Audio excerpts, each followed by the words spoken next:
Did you think that taking somebody else's life was bad? You're a white supremacist. That's why you think these things. The worst thing you can be is a racist. And in some ways, they're right. Because the worst thing you could be that threatens the global empire of elites who want us to all be one mixed mongrel race with no roots in anything is a racist. Because this puts up all kinds of barriers to their goal. And in fact, their real goal is to simply get rid of white people who they perceive as their single greatest threat to total global domination. Today, on the list of horrible crimes committed that don't even come close to racism, we've got a couple of tragic stories, actually. And I take no joy in reporting these. This was a young kid. You guys might be seeing this. Austin Metcalf, a 17-year-old kid, looks like a strong white male, not gay. That's rare, who got stabbed to death on a track meet while he was there with his twin brother by a black kid. That's right. It's not racist to report that a black did this to a white, because when it's the other way, the media doesn't let you forget. It's pretty tragic. Apparently, Austin went to the track with his twin brother. This black kid was supposedly sitting in the wrong seat, and he went up to him and asked him to move. And instantly, the black kid starts chimping out, "Make me." Austin made the fatal mistake of trying to enforce his policy. And next thing you know, he's stabbed to death and dies in his twin brother's arms. Really tragic. I wish this on no one. I wish this on no one, white, black, Muslim, Jewish. I do not wish this on anyone. It is tragic. But it's especially tragic when we know that there isn't going to be any justice, that we're going to hear all of these platitudes and appeals to, we can't let race divide us. And why bring race into this? And I'll tell you why we bring race into this. Because the truth of the matter is that the kid, Anthony Carmelo, who stabbed Austin, is most likely motivated by racial hatred. There is a brewing racial hatred of minority groups towards white people because this is what they are fed day in and day out by our tribe run media, which hates Europeans. They continuously tell the minorities how special and wonderful they are, and that if it wasn't for white people, they would be doing all kinds of amazing things. Heck, they'd probably even be flying. If you think I'm exaggerating, you should go look at some of these "we was kangs" claims and the pictures they use from AI that shows Egypt being totally run by black people and like this super advanced civilization. They ignore all the archaeological evidence that shows that the great pharaohs were of European descent. They had red hair and fair skin and blue eyes, and these were depicted all through the hieroglyphics. But don't worry, we can live in your fantasy world that is being fed by a Hollywood run driven propaganda machine. Now, I got a couple things that I want to touch on with the Austin Metcalf story. He was a 4.0 student, football recruit. I mean, he could have been a dropout. I really don't care, but it is really sad when we lose what we would consider good genetic stock, right? I mean, look at this guy's strong chin. He looked like a male that would actually enforce order, moral righteousness. And he gets taken out by basically somebody who doesn't belong in civilized society, who can't, low impulse control, immediately flies into a rage when somebody simply asks him to move, which, Austin, you know, your parents didn't teach you well, right? If your parents had had any modicum of racism, they would have told you, Get the hell away from black people. Just get the fuck away. and you would be here with us today. It's a tragedy. This is why I say racism saves lives. Okay? They don't want you to know that. They want you to believe all these platitudes and bullshit. Teach your kids to be racist. You might just save their lives. By the way, I don't mean go out and be bigoted and hateful towards everybody of a different persuasion, but just know what the trends are, know why these stereotypes exist, and know, especially in today's society where people of a certain racial persuasion are not held accountable at all for any of their actions. This is intentional. And you got to understand, when you're dealing with people with low impulse control, low IQ, low ability to plan, the only thing that stops them from doing heinous things like this are knowing the consequences will be swift and severe. So we've taken that away, and all we're doing is feeding people psychopathy. If you go watch any video on narcissism or psychopaths, the first thing they will tell you is these people don't understand anything except consequences. That's it. Swift, clear, and definitive consequences that are enforced regularly. All right. And usually these videos are about you dated a narcissistic man, or your dad's a narcissist, or any of this stuff, or you're dealing with your mom who's a narcissist. This is how you got to deal with it. But this is also true when you have a whole culture that's narcissistic. And sorry to everybody got upset at me for my tweet about Kendrick Lamar's Super Bowl performance. And look at that. Turns out I was right, which is actually why they really got mad, because they want you to accept this total blackification of American culture, and not just accept it, but be happy about it, be gleeful, celebrate it. And so when you call it out for what it is with a critical tone, everybody pounds down on you because you're a threat to the agenda. Oh, well, I'm going to have to keep being a threat, because the alternative is to watch your kids be stabbed to death. But don't worry, nobody will call you racist. What a load of shit. On that path, the father has already said that he's forgiven his son's killer. And he's sad not only at the loss of his son, but the fact that now this kid is going to have to go to jail and the loss of his future life. This is what I'm talking about when I say white Americans are totally cocked. Are you kidding me? Look, I feel for the father. I feel for his family. Who knows? You can't, this is an unimaginable pain. But you should be seeking justice. Forgiveness is something that you can only give when someone's repented. That's forgiveness. Forgiveness is when somebody actually feels sorry for what they did. They realize there's no way this kid has a shred of remorse. But here you are doling out forgiveness. This is weak. Let's contrast this with how George Floyd's family reacted after their fentanyl addicted criminal son got killed because he was resisting arrest. Did any of them have any modicum of remorse for the cop who was doing his job, who basically was thrown to the wolves so that we wouldn't have race riots, which we still had, by the way? And all the white people were like, there will be no riots. Yeah, maybe you should start rioting. It seems like they're effective. It seems like your whole, ooh, violence is not the answer, we need to be understanding, is not working. It's not working. Okay. That's not going to get you results. That's going to keep getting you killed, because you're dealing with a population that is low in empathy, is low in compassion, and is low in understanding the consequences of their actions. The only thing that works when you're dealing with a population like that is swift and immediate consequences. It's not just Austin and his family that have to deal with this. This is happening all through Europe. Because guess what, whites? They don't want you to have your own country. They don't want you to have your own society where you can raise your children without fear of being attacked by third world mongrels. A young girl was attacked by an Eritrean man, Eritrean, African, okay, who tried to rob and rape her. She defended herself with a knife and fatally wounded the attacker. Good, okay? You try to rape someone, you deserve to die. What happened to women's rights? I guess they don't matter if you're not a minority. So what did Germany do? The total cuck state of Germany, who's still apologizing for something that whose only crime was not wanting their whole country's economy destroyed by an international banking cabal. What did they do? Oh, she's on trial. She's facing charges of intentional bodily harm resulting in death. Okay? And you might think, oh, this is an extreme case. No. This is what they want throughout the white Western world. Let's look at how every chance they get, the left likes to bring up Kyle Rittenhouse, who is on camera defending himself from 3 people who were trying to kill him.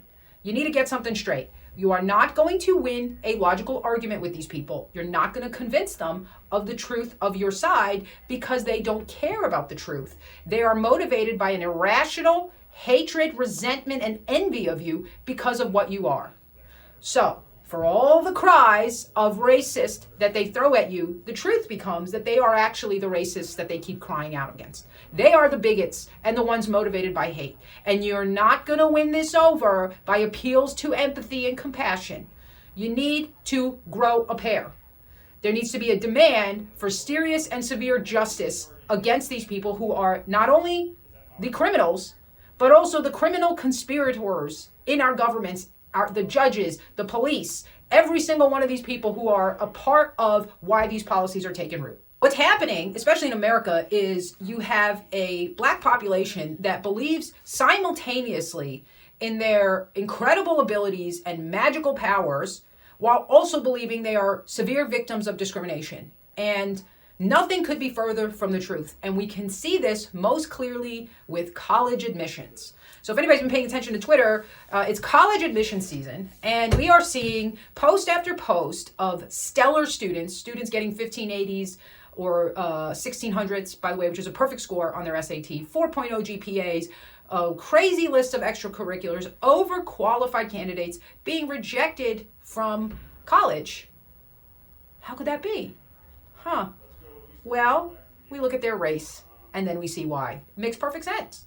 Meanwhile, you've got way less qualified candidates who come from a minority persuasion getting in. You would think that the black students getting in this way had a sense of gratitude, like, okay, you lowered the standards a little bit to meet me where I was at.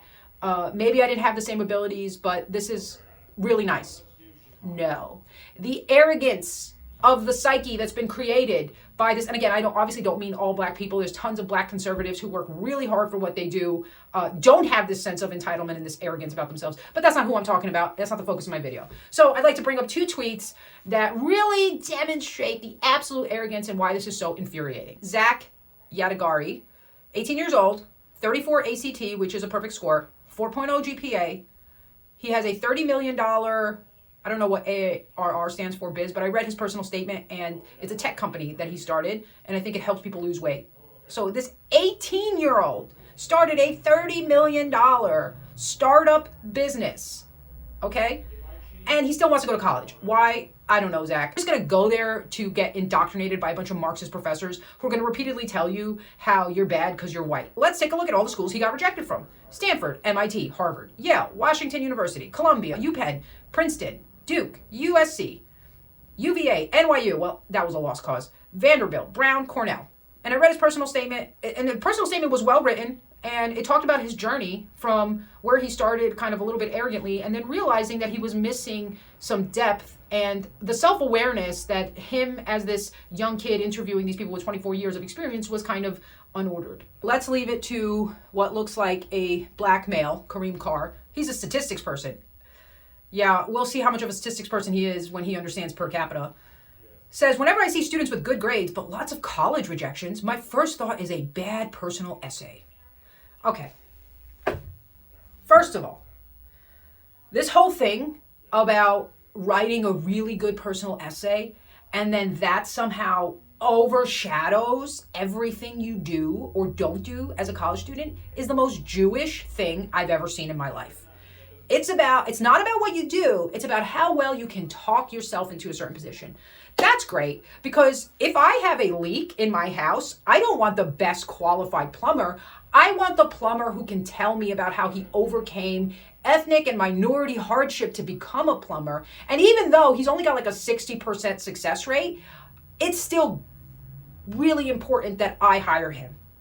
What a load of shit.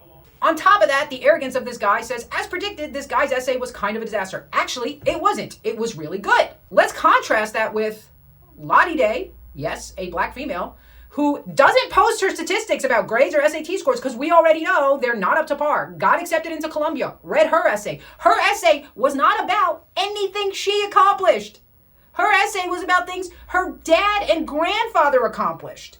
So it's not even about what she did. It's about parroting this communist propaganda bullshit. Here's a line. My father carried that torch forward, battling the deeply ingrained racism of pre-civil rights America. So deeply ingrained that your father was able to get into Columbia and succeed. He said, I broke my knees running away from white women. He would joke, a somber nod to the paranoia and fear black men often endured. Ugh, sickening. Right. The fear black men endured from white women, because white women might just stab you in the chest and watch you die and bleed because you asked them to move. The mistake that Zach made when I looked at his profile, honestly, Zach, you should have just written about the Holocaust and how you're a Holocaust survivor. Trust me, it doesn't matter that you're 18 years old. You can be any age and be a Holocaust survivor. It's irrelevant. I guarantee you that if you had talked about your Jewish heritage and overcoming all these difficulties of being Jewish and how even with all that, inferiority complex, living in a white Western society that doesn't like you, you still overcame, you would have gotten into all of these schools. Guarantee it. At least half. For sure you would have gotten to Columbia and NYU because we all know who runs those. In case you guys think I'm being excessive or bigoted or racist, there's actual statistics to back me up. There was a Supreme Court trial for the Harvard's admissions. It was brought by an Asian student. Asians, by the way, get the most discriminated against For some reason, our globalist overlords don't like Asians in college. I don't know, maybe because they're actually smart and good at what they do, and they would outcompete their chosen people for spots. So they don't allow it. They get a very low quota for Asians that they'll allow. There's also a low quota for white, non-Jewish students that they will allow, and I'll get into that too. Through that trial, they found out that there was discrimination at Harvard in favor of black applicants with terrible academics. In fact, they had higher odds of getting in than a top decile white applicant. I do think an education is important. I don't think we need to have a bunch of uneducated people walking around, but I think we need to reclaim what our schools are teaching kids. And until you get these Marxist professors out, I wouldn't be sending my kids there. I would look up conservative colleges. I would look up private colleges. And then you also have people going on YouTube and openly bragging that they're getting into law school with low LSAT scores. Here is a chart that shows you how, since affirmative action was started, it is against whites and Asians. Jews, however, become 25% of the student population. Let me remind you, they're supposedly 3% of the US population. A lot of times what happens is when they measure demographics, like how many white students do we have, how many black students, how many Asian students, they lump Jews and whites together, and then it makes it look like there are more whites at colleges than there actually are. And before everybody starts with me like, oh, the Jews are just higher performing, I think this might have been true like a couple generations ago when you had these Jewish immigrants who really wanted to work hard and accomplish things. But what you have happening now with like second and third generation Jews is the same thing that kind of happens anytime somebody gets wealthy, right? The kids kind of get spoiled, they get lazy and entitled. And because they have sort of a nepotistic network that works for their own benefit, they don't really have to try. And when you look at the statistics behind what their scores are going in, it doesn't justify the overrepresentation, not nearly to the point where you can have them be 25% of the student body. And one of the things you hear all the time are cries for representation, representation. Well, what the hell do you mean by that? Because if we were going to go through representation in terms of demographics of America, well, then whites should be the majority, because for now, they're still the majority of the population. Then it should be the next group. Black should maybe represent 8% of the student body. A lot of them don't like to study or go to school, and a lot of them aren't even literate when they get out of school because, once again, there are no consequences when they go to school and don't do their homework, don't pass tests, and just really are there to cause a ruckus. There are no consequences because, God forbid, that would be racist. Jews maybe would be higher than 3% because they are more intelligent than, let's say, the black or the Hispanic population, but they wouldn't be 25%. This is why they like to emphasize, ooh, the personal statement really could show who an applicant is. Okay, explain to me this kid who got into Stanford after submitting his personal statement, which just said hashtag Black Lives Matter over and over and over and over again. How about this other Indian student? And you guys know, me and the Indians, we don't always get along. Okay, but shout out to this Indian. He gets rejected from medical school when he applies as an Indian, but then he pretends to be black and gets accepted. There is a push to erase white people and erase white culture, and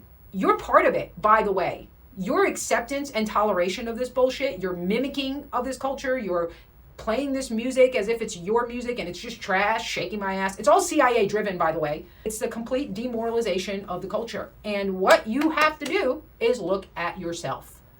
What are you doing that's accepting the propaganda? You get what you tolerate. If it was good, you wouldn't need to tolerate it. It comes down to personal accountability. I think every single one of us needs to look at where in our lives we're being cowards and not speaking up when there's injustice, not saying the truth because we're afraid that we're going to be labeled racist or anti-Semitic or homophobic. Those are the weapons of the enemy. You've got to let them slide off your back. Basically, there's just a lot of horse shit going on. And as I like to say, be racist. It might save your life.